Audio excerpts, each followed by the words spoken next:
রয়েছে বরবটি আর রয়েছে আলু।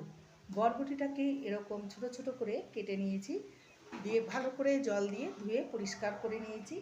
আর এখানে দুটো মিডিয়াম সাইজের আলুকে এরকমই বরবটির মতন সরু সরু লম্বা করে কেটে নিয়েছি। বরবটিগুলোকে ছেড়ে দেবো।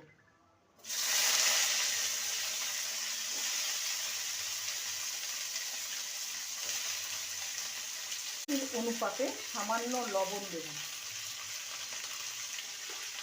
বরবটিটাকে ভালো করে ভেজে নেব। বরবটিটা ভাজা হয়ে গেছে, এবার নামিয়ে নেব।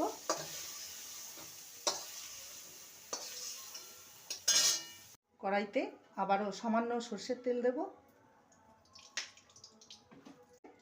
এবার ফোড়নে দেবো হাফ টিস্পুন গোটা জিরে আর একটা এলাচ আর কয়েক টুকরো দারচিনি। ফোড়নটাকে কয়েক সেকেন্ড ভেজে নেব। করে কেটে রাখা সরু সরু লম্বা করে যে আলুটা কেটে রেখেছিলাম সেটা দিয়ে দেব। আলুটাকে 2 মিনিট ভালো করে ভেজে নিয়েছি। এবার এখানে গ্রেট করা আদা আর কাঁচা লঙ্কা সেটা দিয়ে দেবো।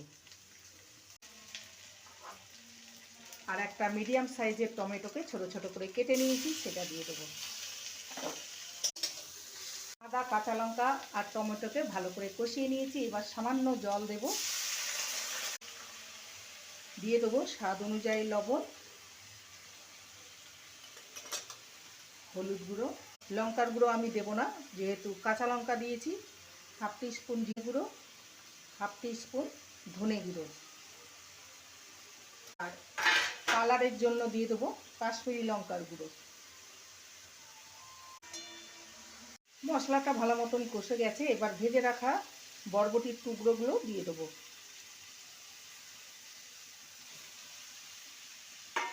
ভালো মশলার সাথে সবজিকে ভালো মতন কষিয়ে নিয়েছি। এখানে 50 গ্রাম ছানা নিয়েছি। এই ছানাটাকে সবজির মধ্যে দিয়ে দেবো।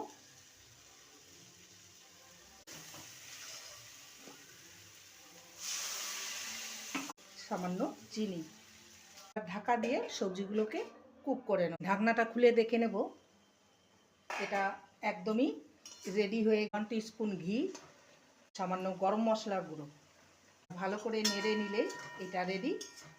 নবাবী বরবটি রুটি হোক, লুচি বা পরোটা, এমনকি গরম ভাতের সাথে পরিবেশন করতে পারবেন।